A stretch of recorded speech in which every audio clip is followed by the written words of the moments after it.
In a small and quiet community where everyone knew one another, there lived a young married couple named Obinna and Addis. Their home was simple, and at the beginning of their marriage, love filled the house. They dreamed of raising a happy family together. Their first child was born, and it was a baby girl. Addis was full of joy and held her child with happiness. Obinna smiled too, but deep inside his heart, he wished the child was a boy. He kept that thought to himself and hoped the next child would be a son. After some time, Addis became pregnant again. When the baby was born, it was another girl. Obinna felt disappointed but said nothing.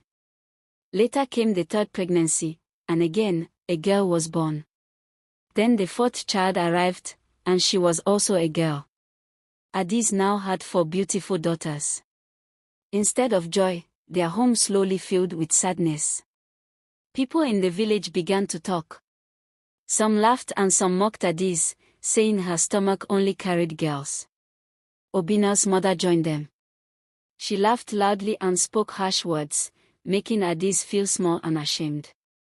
Every day, Addis endured painful comments, yet she stayed quiet. At night, when everyone slept, Addis cried.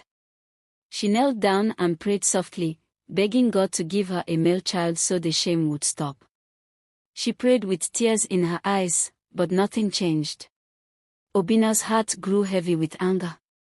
He started shouting at Addis often. He blamed her for not giving him a son and spoke to her with bitterness. Addis listened in silence, carrying the pain alone. One evening, Obinna's mother spoke to him privately. She told him that if he truly wanted a son, he should find another woman outside the marriage. Obinna thought about her words, and sadly, he listened. His friends also laughed at him when they met for breakfast. They all had sons and told him he was unlucky. They advised him to find another woman, saying that was the only way he would get a male child. Obinna followed their advice. He met another woman, and she became pregnant. When the baby was born, it was a girl. Obinna was filled with anger and shouted in frustration. Even so, he brought the woman into his house. Addis cried daily, and her children felt afraid and unsafe in their own home. Still not satisfied, Obinna went on to meet another woman. She also became pregnant, and again, she gave birth to a girl. He did not stop there. Another woman came into his life, and she too gave birth to a girl.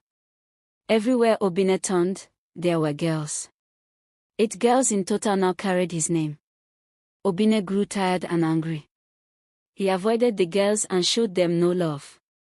He did not carry them or look at them with kindness. All his attention was focused on getting a son. One day, he met yet another woman. When she became pregnant and gave birth, the baby was finally a boy. Obinna was overjoyed. He danced, laughed, and announced to everyone that his prayers had been answered. That day was the happiest day of his life. From that moment, the boy became everything to him. He cared for the boy deeply and treated him with love. The girls, however, were ignored and pushed aside. They did not go to school, and they did not receive care from their father. Addis could no longer bear the pain. She packed her belongings and left Obinna's house with her 4 daughters. She returned to her mother's home and started life again. Alone, she worked hard and struggled to send her daughters to school. Through her effort and sacrifice, the girls grew up educated and strong. The boy also grew up under his father's care. He was sent to good schools and later went to the university. When he graduated and got a good job, Obinna was very proud. He believed the boy would take care of him in old age. Years passed, and Obinna became very sick. He was taken to the hospital and needed surgery. With confidence, he told the doctors not to worry, saying his son would pay for everything. He called his son many times, but there was no answer. When the son finally picked up the phone, he spoke coldly. He said he had no money to waste on an old man who would soon pass away. Obinna's heart broke. With tears in his eyes and no one to help him, he remembered Addis' daughters. He had heard they were doing well and working in offices. He asked that they be called. Addis came with her 4 daughters to the hospital. They were now grown women. Obinna begged them for forgiveness and asked them to help pay his hospital bills. The pain of the past returned to their hearts. They reminded him that he was never there for them, that he chose one child and abandoned the rest when they needed a father most. Their hearts were full of hurt, and they refused. Not long after, Obinna passed away quietly in the hospital. The daughters cried, not because he loved them, but because the pain of the past was still heavy.